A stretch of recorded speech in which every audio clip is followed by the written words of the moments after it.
Hey guys, welcome back to the show. Today we are chatting with one of the all-time favorite Side Hustle Pro guests, Kim Lewis of CurlMix. It's no secret, Kim, you're one of my favorites. And for those who don't know, Kim Lewis is the CEO and co-founder of CurlMix, which is a clean beauty brand for curly hair. Now, after a strong showing on season 10 of ABC's Emmy Award-winning Shark Tank with her husband and co-founder Tim, Kim made the daring decision to bet on herself and turned down a $400,000 shark deal. Less than 6 months later, Kim's talent for logistics and marketing secured a seed investment of $1.2 million. CurlMix's sales catapulted to $6 million in annual revenue, and they have earned over $13 million in lifetime sales, all online. Now, Kim and Tim were recently featured in Forbes 30 Under 30 list and on Oprah's Favorite Things, all while raising two small boys. We're going to have to talk about that for sure. Their company operates a manufacturing facility in the heart of their hometown of Chicago, where Kim employs a full-time staff of 30 plus minorities and women. Currently, Kim is making history by allowing their customers and the community to invest and own shares in their beauty brand. She has raised nearly $3 million in just 1 week from their community, which is only fitting since the community is at the heart of every decision they make. So, welcome back to the guest chair, Kim.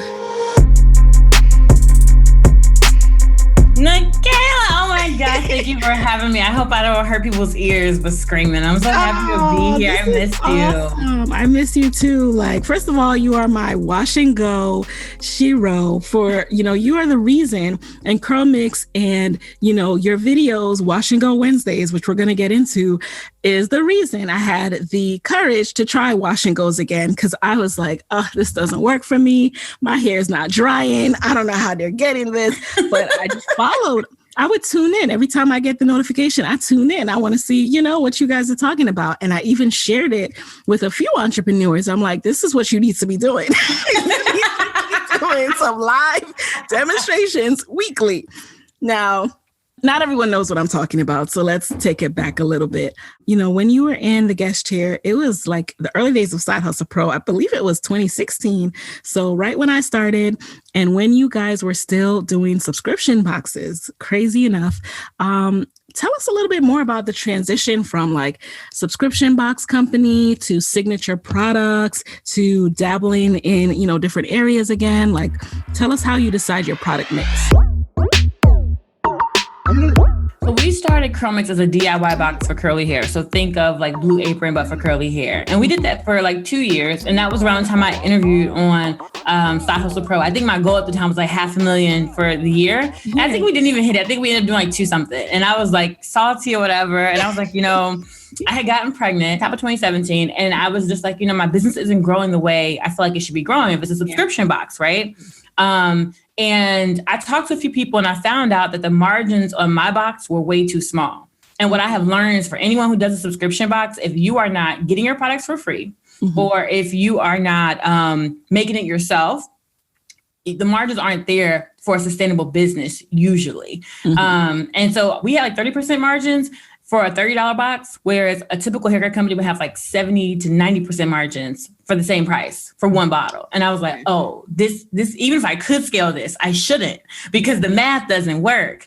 And so I was at the point where I really wasn't sure what I was going to do with my business. I was like, am I going to pivot? Am I going to close it? I'm pregnant. I took the GMAT. Girl, I was figuring it out. I was like, I don't know, do I go get my MBA? And I met my advisor. I got a $25,000. I met Arlen from Backstage Capital, and she didn't give me the money yet, but she basically said that like she wanted to invest in us. And so in the meantime, she would let us participate in all the Backstage Capital events, but didn't have the money yet. So I was like, okay, that's cool. And I met my advisor, who is I always say this too, he's a bald Asian man.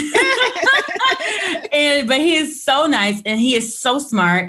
He's an engineer, worked at a few tech companies early on and got shares and all that. And he was like, what's your best-selling box? I'm like, it's our flaxseed gel, but manufacturers won't make it for us. They say it's too much like food. I got to boil real flax seeds, extract the gel. And he was like, they just won't do it. And he's like, well, why don't you figure it out? And I'm like, bruh, I've been trying. It's not working. I'm 7 months pregnant. What do you mean? He was like, figure it out. Never stop selling your best-selling product. And I was just like, Oh, okay. So I spent a month in my kitchen, 7 months pregnant. I made 50 different batches of flaxseed gel until I found one that I loved. And every time I would go outside, people would flag me down, like, what is in your hair? Tell me now, don't go anywhere. And I was like, right. I'm working on it. So we launched it to our audience with pre-orders because we had launched enough stuff to know that you do not just go out and buy a bunch of inventory and figure out how to sell it later. You sell it first and then you fulfill the inventory. Right. And then we sold hundreds in a matter of hours. And at that point, we were only doing like a couple hundred boxes that month. So hundreds and hours, I was like, oh my gosh, this is it.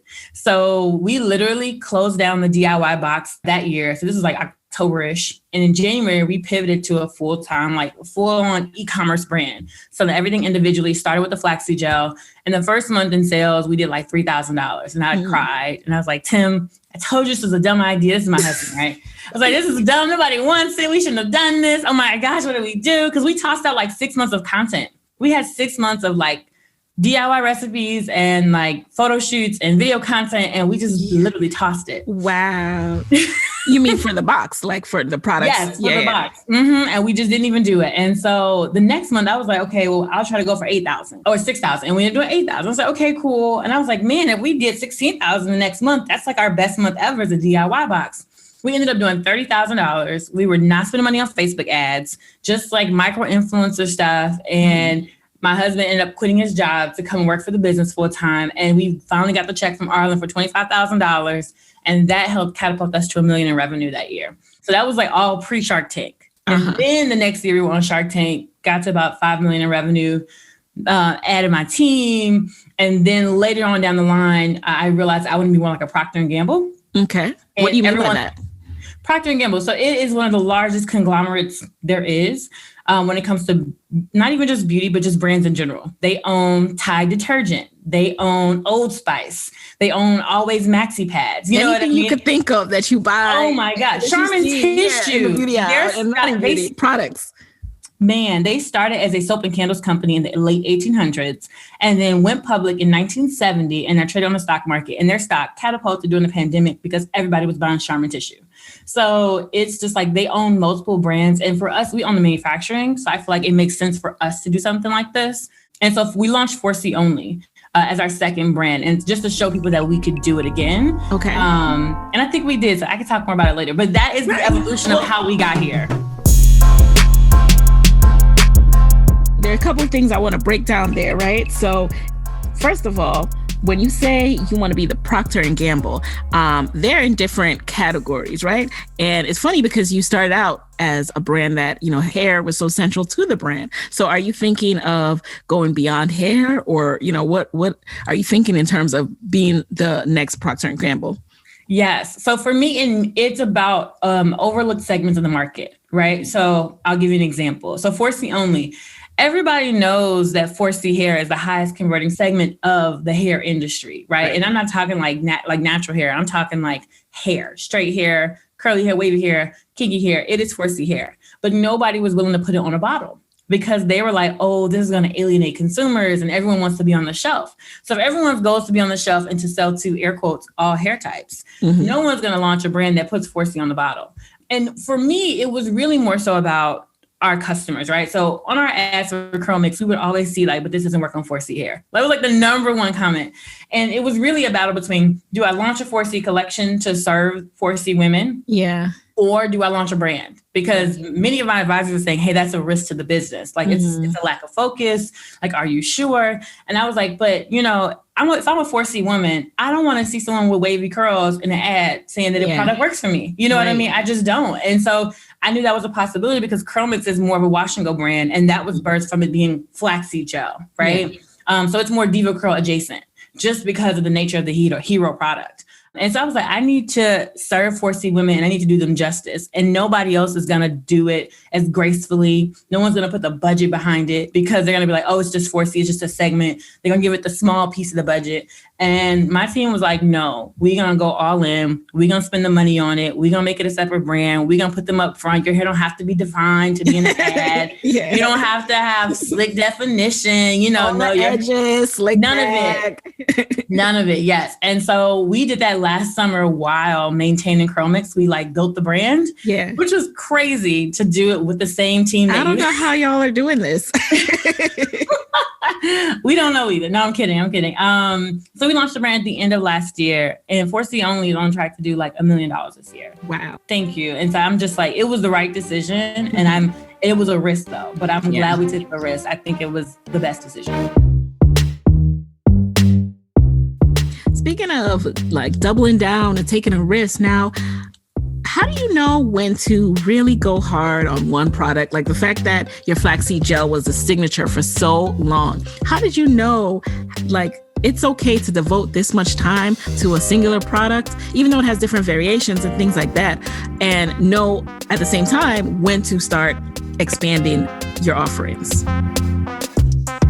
No, that's a good question, Nicaila. So with our flaxseed gel, it was our hero product. It was a thing that we did differently than anybody else. Yeah. So what I always say is some people don't know what a hero product is, but it's a thing that you're known for. So if people are searching for something and they're finding this thing and coming to buy from you for this thing, then that's your hero product. Mm-hmm. But you also want to have a position in the market. So it's not enough to be really, an awesome product, right? So I like to think of off as a great example of positioning. When you are bitten by mosquitoes in the forest or, in the summertime, you don't say I need mosquito repellent. Most people say I need off, right? Because they own a position in your mind.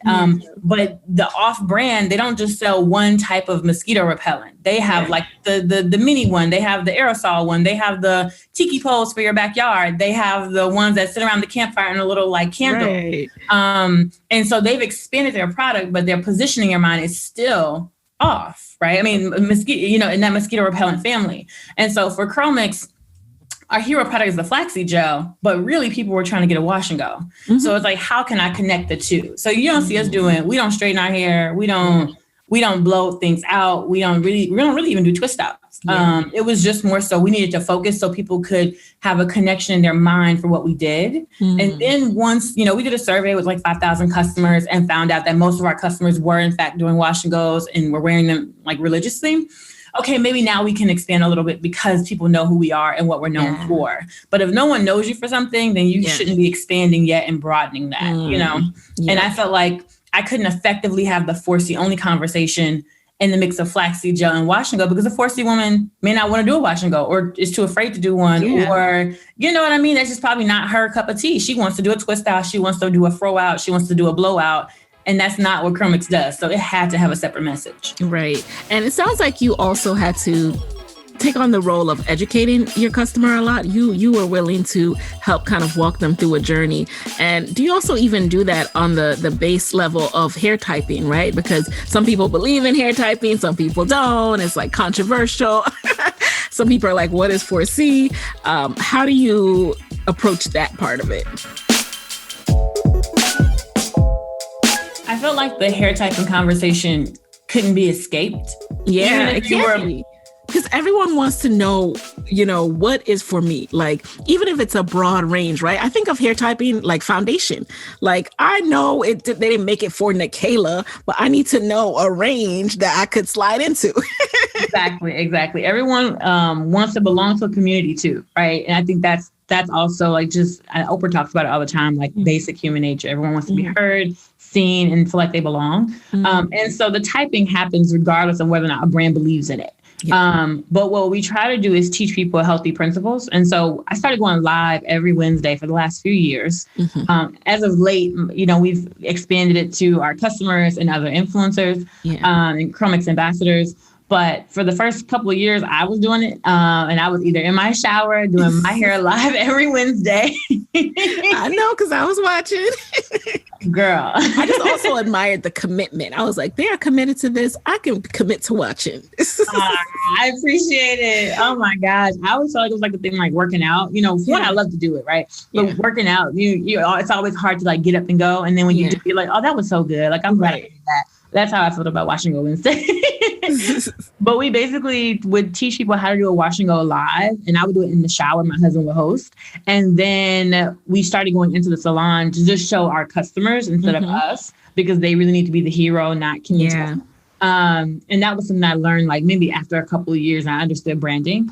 And so, so then it was just all about education. So we do blogs all the time. We launched CurlMix University, which is a 15-part course on how to get the best wash and go ever. We put a lot into teaching people how to do wash and goes. So I'm hoping that it's helping. Oh, yes. Oh, yes. Talk a little bit more about Wash and Go Wednesdays. For those who don't know, I know you just touched on the fact that you went live. Was it spontaneous, or after a while it was kind of more like, this is the specific things we want to incorporate. This is how we want to lead people from Wash and Go's Wednesdays to the website. Like, how do you start to make it as effective as possible? And how can other people do that as well?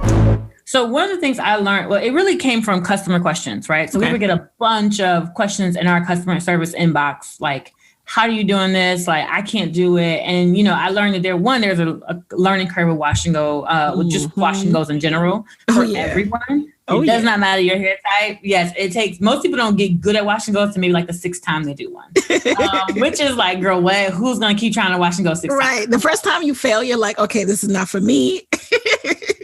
I didn't think my hair curled for the longest, but, and so answering those questions via text message or via text back and forth with email, it was not working. And so my customer service manager at the time, she's no longer the customer service manager. She's moved up in the company, but at the time she was like, Kim, you have to like show them, like we need a video, we need to do something to tell them. And then at the time I was watching Sassy Jones, Sharice, who was on a previous episode of yours. Right. Yes. Shop Sassy Jones. Yes. Shop Sassy Jones. We love Sharice.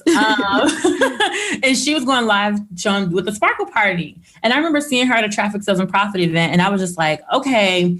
I was like, if Sharice can make $300,000 in a year, like, man, if I could just do that, that would be like, I remember that was like my goal. I was just like, I just need to do what Sharice is doing. So I was just like, I'm going to go live and show people how to do my hair in the shower.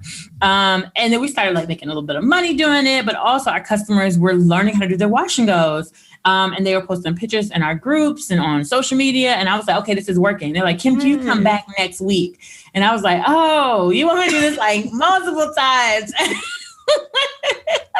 You want me to keep doing this? I was like, I could make it work. I could figure this out. And I had no idea what I was doing. But then it eventually became the event that everyone was looking forward to. It was a way for me to talk to them, to understand their problems, for them to feel connected to me and to the brand. And so you need to, and then another like marketing tip, right? If you have a company or a side hustle or a business, you have to have owned marketing. So if you don't own the channels or the events that you put on, then you don't really, like, you can't build your community, right? So like your podcast is a form of own marketing, you know what I mean? A live on Wash and Go Wednesday is a form of own marketing. Even like email platforms, your email list and SMS list, that's a form of own marketing. So you got to own the marketing and the events.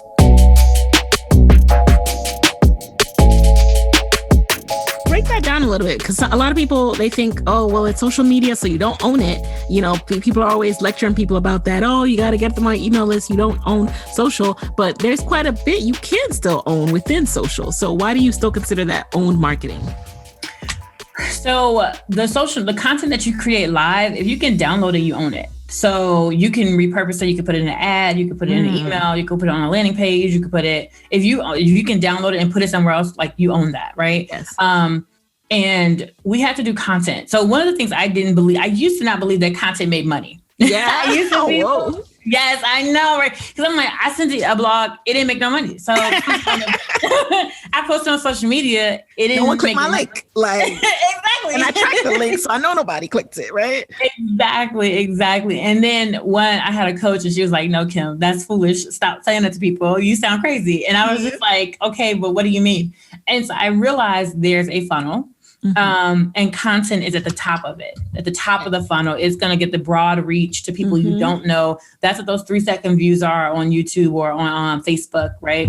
It's you reaching a broader audience. And then as people find you on YouTube, Google, and Pinterest on those SEO platforms, then they're going to go and look for you on Facebook and Instagram, which is a bit more personal. right? And so if you're not doing anything there, they're not going to follow you. So if they see that you're regularly posting content, especially if it's useful for them, they're going to follow you. And then once they're watching that content on that personal place, Facebook and Instagram, they're going to go to your website. And that's where they're going to join your email and SMS list. And then after that, that's what they're going to purchase. And that's how you get the sale.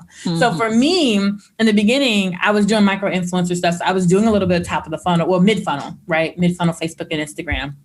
But I had kind of stopped doing the top funnel stuff because it wasn't translating to dollars.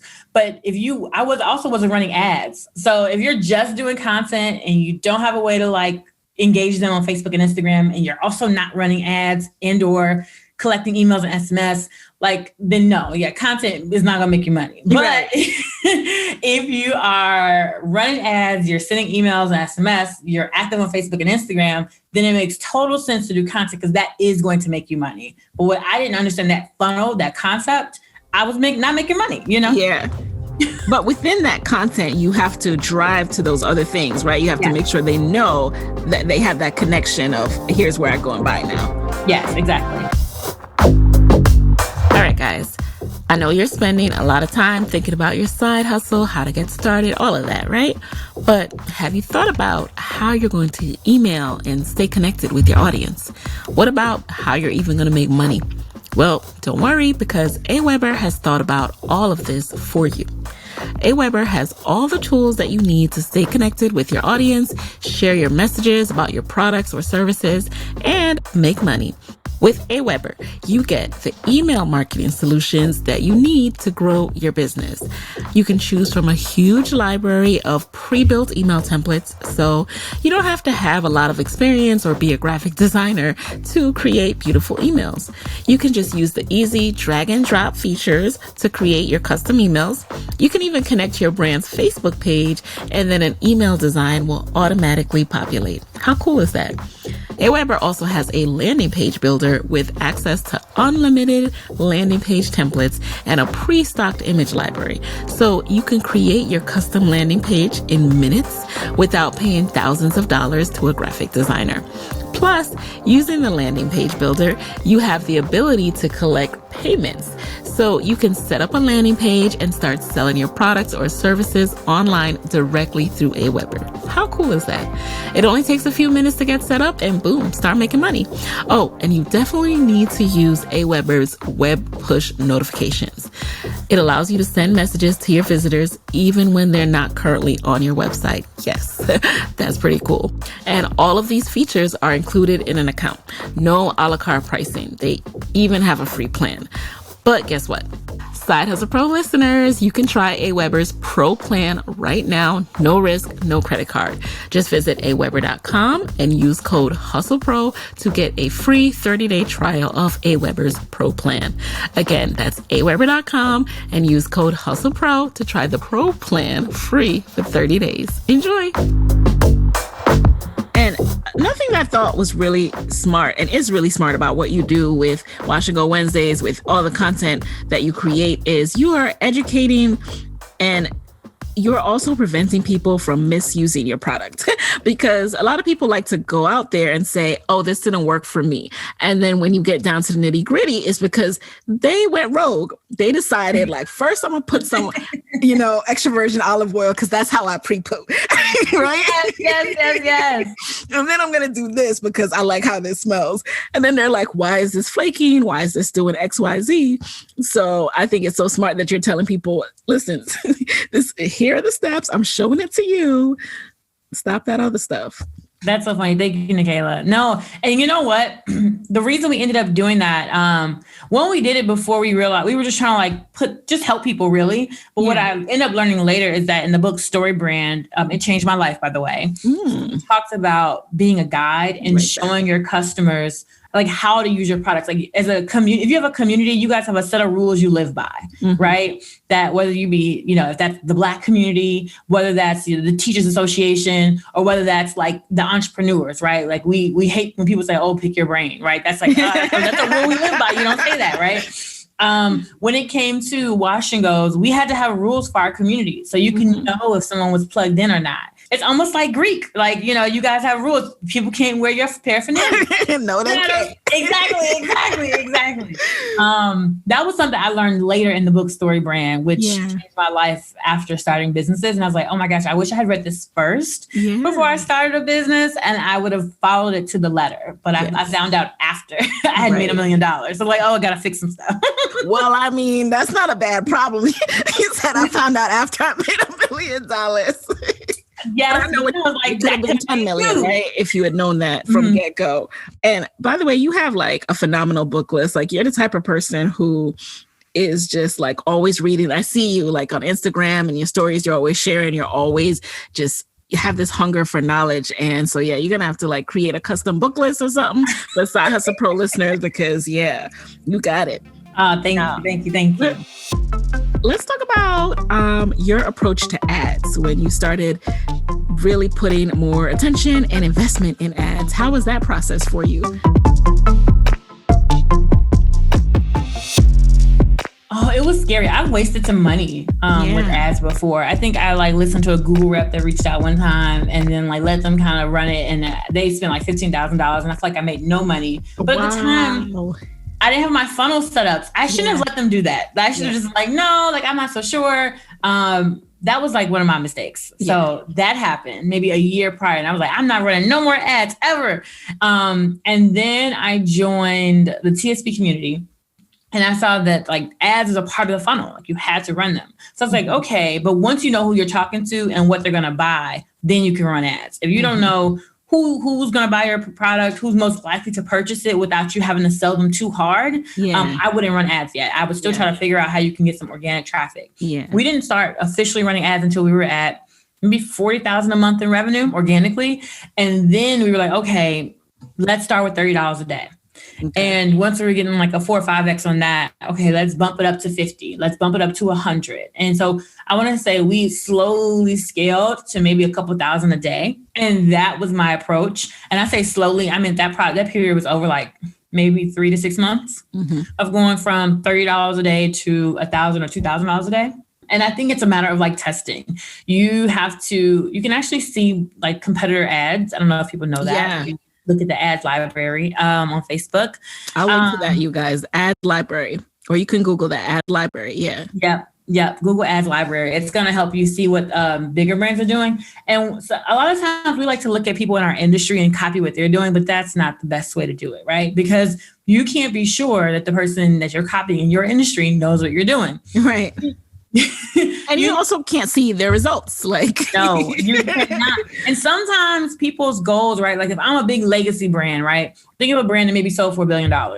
Their goal with ads is not the same as your goal with ads. Their goal with ads are to just kind of have brand awareness. They just need to be out there for people to see them. They don't have to actually turn a profit on those ads. Right. Because they just need you to go to the store and purchase.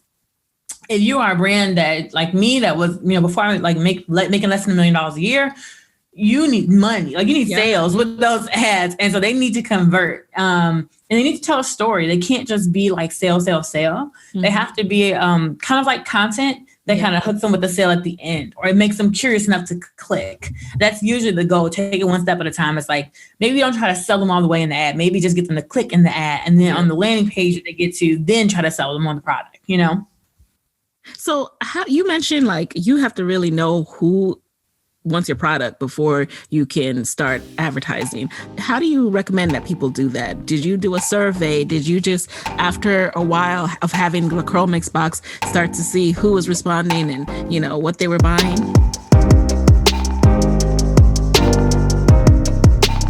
So the box, that was the one box people kept buying over and over or asking about.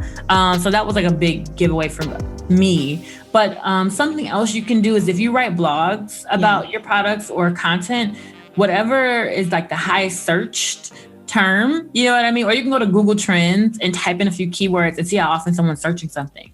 Or you can use platforms like SEMrush, SEMrush, where you can search high traffic keywords in your industry. So that's if you haven't like maybe created your product yet or figured out how to market your product yet, you can either market it to those highly searched keywords, or you can build a product to those keywords that are highly searched. So, and then if you're doing blog content, you'll know what your top blogs are. So for us, DIY flaxseed gel was like our number one blog that kept getting searched over and over and over again. It had the most traffic organically. Another thing that was doing really well was like pumpkin seed oil.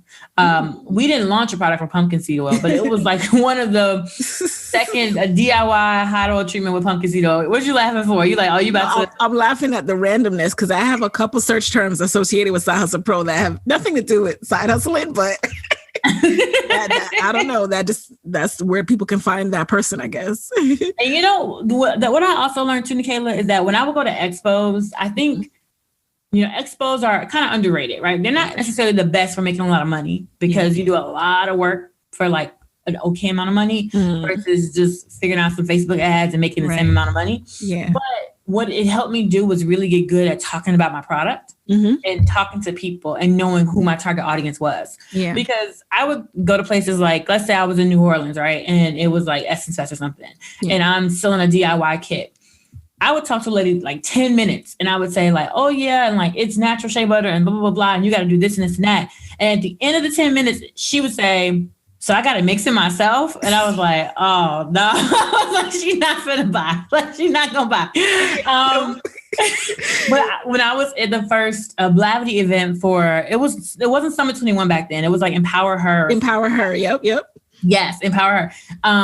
I was in New York and I was like, yeah, so it's a DIY. You just got to mix. And she had handed me the money before I had finished talking. Like I wasn't even finished telling her how to make it or what it was.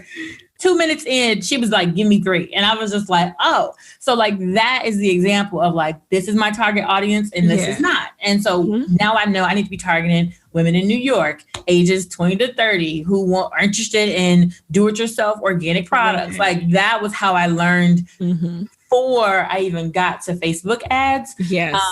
And the best way to simulate that now is going live. Yep. So you can go live on your Instagram or your Facebook page or your YouTube page. You can now even go live on Amazon. You'll find out. People will ask you them questions in the comments and you'll be like, well, let me just, and you're like, you keep getting the same questions over and over. Yeah. That'll tell you. Listen, we're all going to go live more this year. You see, I'm doing it. We're all going to go live more this year. Speaking of going live, let's talk about live TV. You guys were on Shark Tank and boom, turned down an offer. $400,000 for 20%. I'm not going to change that. What are you going to do?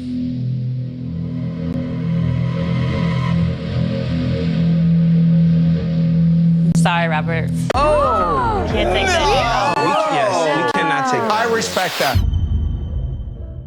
I was like, what is... Now, I know that it was in no way, that offer was not representative of the value of your company, right? But most people would hear that offer and think like, oh, this is amazing. So talk to us about that experience, how it came to be and why you ultimately turned down the offer. Oh my gosh. My aunt had just given me a heads up that Shark Tank was in my town or whatever. And I was just like, okay, me and Tim will go and we'll pitch. And I actually took my baby with me because I didn't have childcare and he was 6 months. So he was there with us. And it was very funny. He cried during the pitch. I was like, oh gosh, she's definitely. Oh, wow. That's real. And then at the end of it, she was like, mind you, I am like, my baby is going to start crying at any moment during this past his bedtime. So let us pray. Like no judgment. But she ended up saying like, I like Kim and Tim. And I realized at that point, getting on Shark Tank has more to do with your story and how you pitch yourself with your story and what angle you can have on TV, probably than anything else. So if you can tell a good story, you can land and you have a decent business, you can land on the show. Even though they only pick like 100 companies out of like 40,000, which is kind of crazy. Yeah. But so we ended up getting on the show and my husband and I, we didn't want to give up more than 15% of the business. That was a hard and fast number for us. They call it BATNA in MBA school. So it's a better alternative to negotiating an agreement. So it's like, what's your walk away numbers basically? Yeah. And why was it 15% for you? Because I just knew we were going to have to raise more money in the future. And if I gave someone 20%, more than 15% of the business, typically a round of funding is 20%. So I knew the deals you got on Shark Tank weren't great deals. And so you're getting maybe a third of the money you actually need the full round. And I was like, like this, I can't do that. I was like, 15% is, I would feel okay if I went home with that. And I had to explain to people like why I took that deal. And then when we got on the show, Robert Herjavec made us an offer for 20%. Of course. For $400,000, which sounds like a lot, but at the time we were getting offers for that were like a $7 million valuation, and he was giving us like a $2 million valuation. And he said he didn't know anything about the hair care industry. And I was just like, okay, I was like, in my gut, I'm like, this just doesn't feel like a good decision. Like, this is my real business I have to go home with. This is not like a business that I plan to just flip and sell within a couple of years. I could see some people who would like want to flip and sell their business in a couple of years. By the way, there's nothing wrong with that. This is not me shaming anyone else for doing that. This is just me saying that wasn't my goal. I knew I was going to be in it for at least another decade. And so I couldn't take it.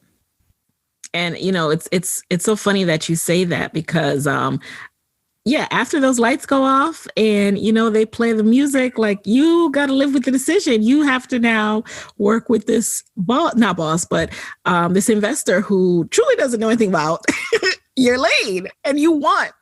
You know what I mean? Like, exactly. So you can't get that kind of support. So I thought that was very brave of you. And I'm glad that other Black entrepreneurs especially get to see that, because I think we went through a period. I'm hopeful that we're out of this period where getting investment was just so romanticized, and you know, VC money is so romanticized, and I remember after you went on your story and we're kind of breaking down the numbers a bit of like, here's why this valuation doesn't make sense for us. So continue to do that education. Thank you, Nicaila. I try. You know, we did end up taking some angel money from the former CEO of LinkedIn and some other partners for about $1.2 million, and mostly because I agree with you. VC is over romanticized. It looks sexy, but it's not sexy because you have to report to someone like, this is what I'm doing. And they're either going to say, great job, or you're doing this and this wrong. I think you should change this. And so you are, in many ways, giving yourself advisors and bosses. But if you don't know what you're doing, like, and you're new at entrepreneurship, then sometimes that's helpful. But as long as they have good intentions, right? So you just pick people who have, I think, who you trust to lead you. And so, but in that same vein, I didn't want to take a bunch of typical venture capitalist money. So angels and venture capitalists are different. And as somebody who runs a venture capital fund has probably 100 million or a few hundred million under management, and they have money from, you know, institutions and foundations, whoever, you know what I mean? Like really big entities that they're investing the money for, and they need to see a quick return. So they want to see something, they want to see you sell your business within the next 5 to 7 years and make a return on that $1 million they gave you. For angels, typically ones who are investing from their family trust or just their personal net worth, they don't mind a slow payback, right? So if it takes you 20 years, 30 years, if their kids get it, like they're just like, you know what, like I'm here because I love it. I love angel investing. I love businesses and that kind of thing. So I just think it depends on the kind of money you take. And so we raised 1.2 million from Jeff and some other partners. And then we went on to make $5 million or so. The other thing about raising money is I was able to employ my people at a fair wage, right? So I could have not taken venture money and people would still be making $10 an hour and no benefits, and I would be scraping by. And that's just the truth, right? Like that's what, and people will forever be contractors. You know what I'm saying? And that's not right for like when you hiring your people, you know what I'm saying? And so taking that money did allow me to like make everyone W-2s, offer dental, healthcare, vision, 401ks, like, you know, just take care of people. And then instead of doing the $10 an hour, we started $17 an hour for some of our positions. You know, we do manufacture. So it was definitely helpful in that way. I'm so proud of you. I mean, this is awesome. Like 30 plus people on your team, W-2s, like salary, like that's a big deal. Starting from your DIY CurlMix kit. Oh my gosh. And I was one of those people that was like, wait, I got to mix this. Just do it for me, please. So I was so glad when you guys did that pivot. You know what happened? Our best customers started to kind of unsubscribe because it was novelty and not necessity. So they were having fun, but they were still going to buy other hair care products. They're not going to make something every single time. Right. Because then the volume starts to add up, and then before you know it, you have a whole bunch of boxes that you haven't made. Exactly. And I was like, oh, light bulb moment. I was like,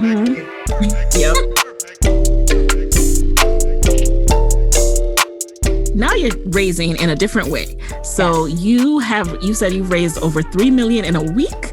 Like, what made you guys decide to raise again and do it in the way that you've done it, which is, pretty unconventional, historic, and very cool? So there's a couple things you can decide. So I could have decided not to take on any other money, right? And continue to grow the business. It would just take me longer to hit certain milestones. And so my goal is, I want it to be big. I want it to be bigger, as big as possible, because I think the bigger, the more impact that I'll have, right? The better jobs I'll be able to create for my people, the better products I'll be able to offer. There's nothing wrong with being profitable and growing slower, but I just learned to do something more impactful. So I knew that I was going to have to raise more money, especially since I'm more like a Procter & Gamble. And launch multiple brands. So I could have done it two ways. I could have done it how we are doing it with the Equity Crowdfund, where I'm letting my customers invest, because every time someone purchases from you, they're creating that value. Every time someone shares on social, every time someone does a review and that leads to a sale, they're creating value with their purchases. But for us, a lot of times we don't get any of that value when a company sells, right? And I know that was always like a pain point for many of us when we would see a headline, so-and-so gets acquired by so-and-so. And we're just like, well, I did a video for that company and I'm not getting none of that, but kudos to the founder. And I didn't want that to be our story. I wanted our customers to come up with us. And I could have went the traditional venture route, where I kind of do a backdoor deal. I find somebody who's rich, write me a check for $5-6 million, maybe at a valuation that I hated. And I would have done that deal. They'd own a significant portion of my company, and then they pressure me to grow as fast as possible at all costs. That is like the Silicon Valley method of thinking when it comes to growth. Something I wish someone had told me is that you don't have to go that fast. You don't have to go that fast. And also, usually people of color, we almost can't go that fast. Not because we don't have the ability, but because we don't get the funding to go that fast. So your fast may not be like a Glossier fast, Kim. Like, don't compare yourself to them. But I knew that I wanted to go a bit faster than what maybe my pocketbook would allow. And so we decided to raise money from our community instead of making a rich person richer and letting them come up with us. And this law is new that allows you to equity crowdfund. It happened in 2012 under the Obama administration, which basically allows unaccredited investors to angel invest. Because basically before you couldn't. If you didn't make more than $250,000 with your household income, you couldn't invest. That was just the law. And now anyone can angel invest for as little as a couple $100s. And so we've been doing that. We launched on April 6th. It is almost a month in. We've raised about 4 million so far. We're almost at 4.1. So I'm trying to close it at around 5-ish. And that's it. And that is all she wrote. I think we're one of the largest beauty equity crowdfunds for sure.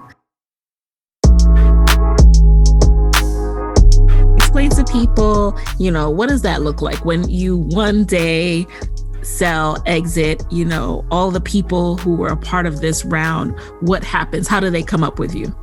So according to the SEC, I cannot guarantee results, right? It's risky, right? So if this is not money you can afford to lose, like, don't invest it. But because that is angel investing is risky. However, you know how when like a company goes public, like let's say a Bumble, right? Let's say Bumble just went public. I know Away is going public.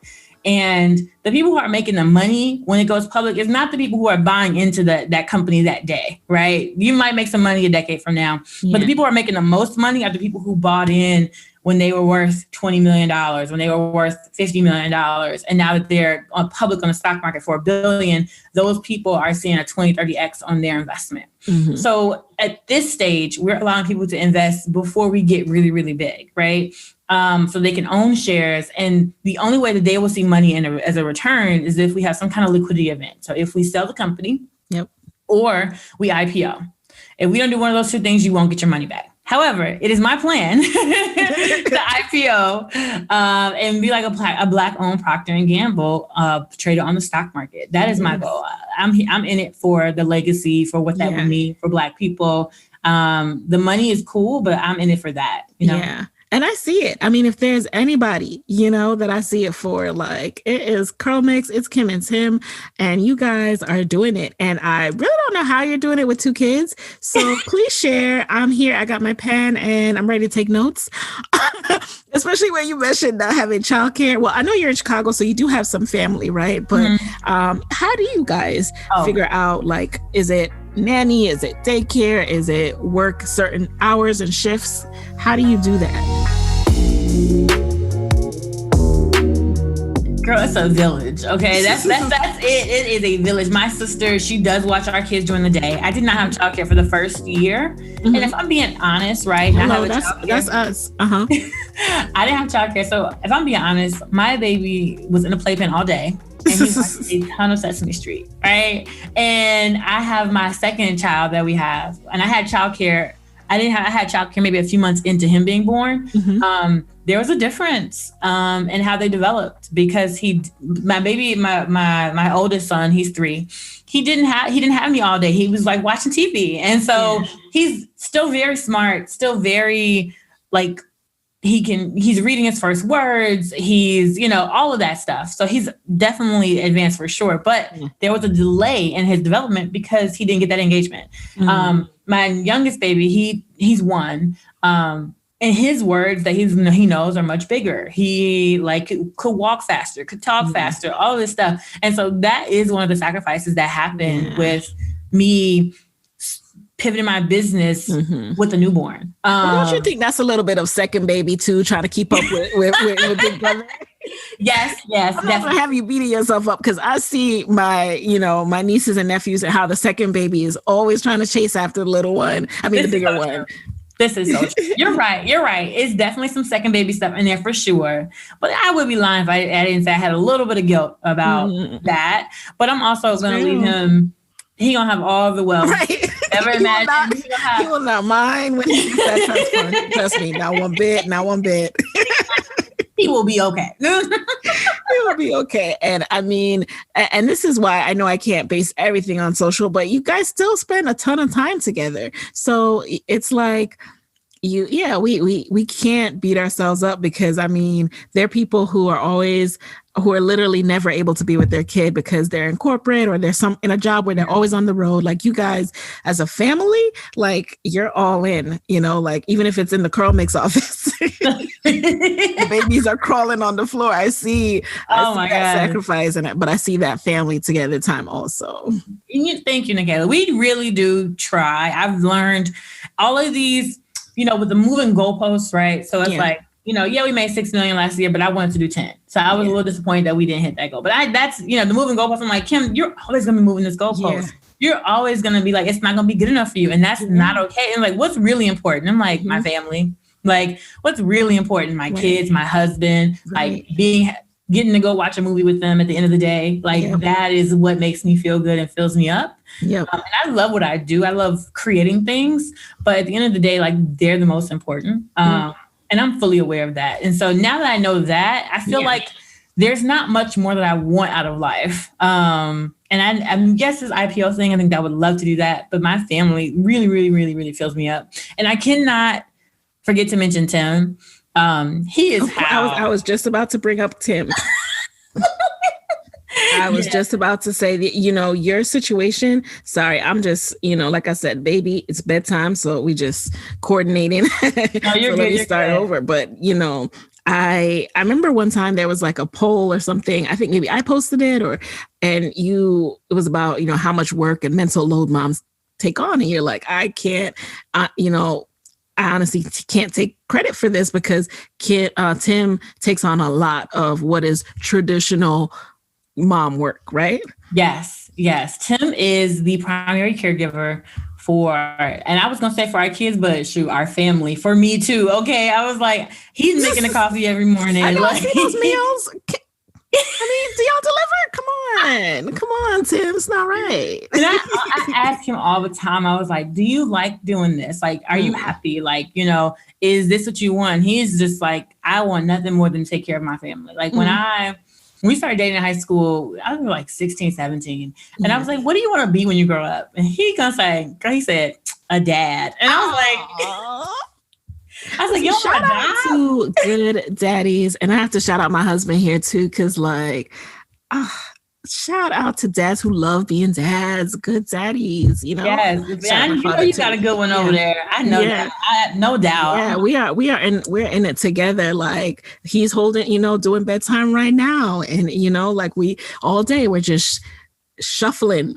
baby between us as we each try to get our work done because we're both ambitious. We both want to do stuff. And I know Tim is incredibly smart, incredibly talented as well, and holding on the business as well. So it's just like, I see you guys in us, And I see you guys in us. I think the biggest realization is that we have the same goals for our family to be okay, for our not just nuclear, but like our outward family to be okay, for our community to gain wealth and for them to know they don't necessarily have to quit their job to gain wealth. Like we can help you be wealthy in our job. Let's get them a 401k. Let's teach them about investing. Let's teach them all the things that help make you wealthy. And we have the same goals. If we have the same goals, then we shouldn't be fighting. Like we both want our kids healthy. We both want them educated. Like, so let's work together and make sure figure out how we can do it. So he knows I'm the entrepreneur and I know he's a better caregiver. So that is how we work together. Yeah.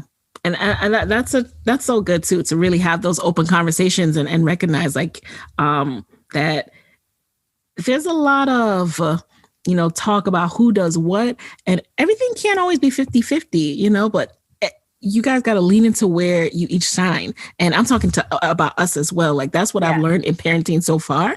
Like, it's not about, I did this X amount of times this week. Like, no, like we have our strengths and we're only going to make it work when we each do what we're strong at, and stop worrying about what the other one is not good at. Exactly. And when I see him looking like he can't take no more with the kids, then I step in. I'm like, okay. I was like, what you need? I got him. I can watch him for a couple hours. Like, Right. So now we're going to jump into the lightning round. It has been so awesome catching up with you, but we got to do an updated lightning round, see how answers have shifted. So the deal, you just answer the first thing that comes to mind. All right. So Number one, what is a resource these days that has helped you in the business and the current stage of your business that you can share with the Side Hustle Pro audience? Two things. The traffic sales and profit community is where I joined when I had like $3,000 in revenue and helped me get to $1 million in revenue. And I think that's something they do very well. They call themselves a Millionaire Factory, Lamar Tyler and Ronnie. Also, Ezra Firestone. If you're doing an e-commerce business, he does so much like tutorials around Black Friday and different email marketing flows and just so much free content that you could just get by and learn how to build your e-commerce store and make money without looking amazing. And not to be like shit on Ezra. Ezra's amazing.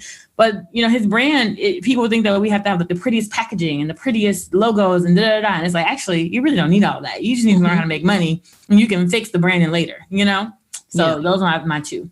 Those are clutch. Thank you. And number two, who's an entrepreneur that you're admiring these days and why? I have so many. So I cleaned out my Instagram feed so I can only follow like entrepreneurs. Because I want to, I'm like that inspiration and motivation. You know what I mean? That's your vision board. Instagram is our vision board, But you know what, Nicaila, I would say it's you. I've been going through your Instagram. Yes. You have a new baby. Oh my gosh. I remember those days. It's like, it's tough. Everybody's pretty Instagram picture does not capture what it is like to have a 1-year-old running around, especially when they start crawling and then they start like, you can't have a quiet meeting. It was like, man. So to see you show up, I was checking your podcast. I was like, oh, she been posting every Wednesday. I was like, oh, she ain't missing some days it's late, some days it's a rewind, but I think that commitment to consistency does something for me, even when I can't show up how I want to. So I really appreciate you noticing that. And, I'm coming back in a new form, but I'm loving it. Like, look at this whole video content. It's coming. And I'm inspired by fellow moms, obviously, who are making it work. Absolutely. Same. So number three, what is a non-negotiable part of your day? Coffee. I'm an addict. I'm not gonna lie. I'm not gonna be like, I'm gonna sit here and meditate. I want to. I wish I was working out every morning. Yeah. You know what I have learned? Fundraising takes me away from my business. So when I am fundraising, I am not doing the normal things that I would normally do to like keep up my health. I'm like, if I'm not fundraising, then I'm working out every day. I'm like, I am doing some meditation. I'm eating super healthy. When I'm fundraising, I'm like locked and loaded, and that's all I'm thinking about. You know, I wake up, drink my coffee, and I get to work. And I know it's not right. That's true. Wow. So speaking of that, number 4, what's a personal habit that you think has made you so successful and good at what you do? I'm going to say going live, but I think that it's really just more so not being afraid to talk to my customers and to investors and to pitch. That right there.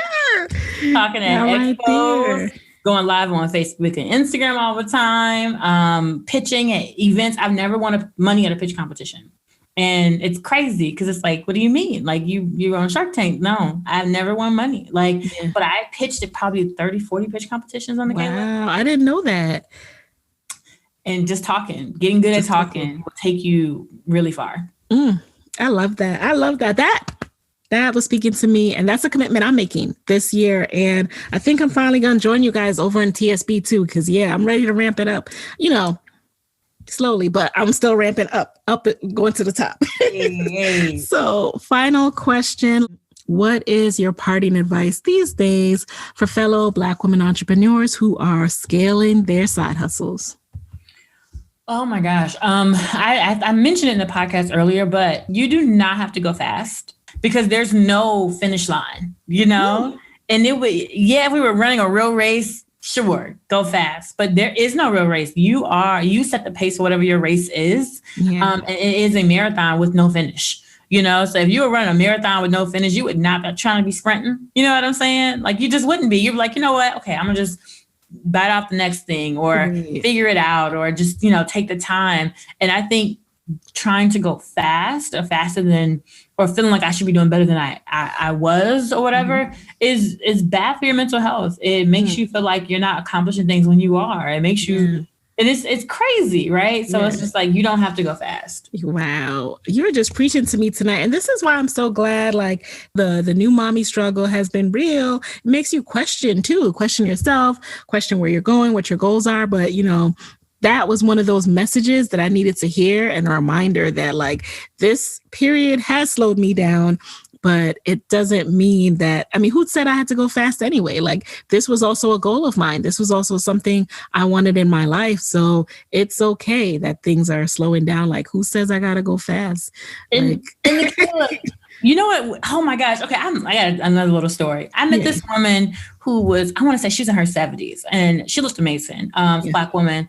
And I was like, what's your favorite decade? And surely I thought she was going to say 20s, 30s, whatever. She's like 60. She was like 60s is my favorite decade because I was I was confident. She's like, I feel like I was living life on the edge. I could go where I wanted. I had the money that I wanted. I was free. She's like, and I felt stronger. And I was just like, bro, like, what if someone told you that your best decade was 20, 30 years from now? It's like, what would you be worried about right now? You know what I mean? Mind blown. You got a good 40 years left, at least. Just like, there's no need to go fast. Yep. Thank you. Thank you, Kim, for that. And where can people connect with you after this episode and connect with CurlMix and 4C Hair? 4C Hair only. If you guys want to follow me personally, I'm Kim and Tim Lewis. Me and Tim, we share an Instagram account, mostly because he don't post. But you can follow us on there. If you want to check out a wash and go brand, check out CurlMix. If you got 4C Hair, check out 4COnly.com. And if you guys would like to invest in listener brands, WeFunder.com/CurlMix. All right. Thank you so much for being in the guest chair, coming back and gracing us with an update. And there you have it, you guys.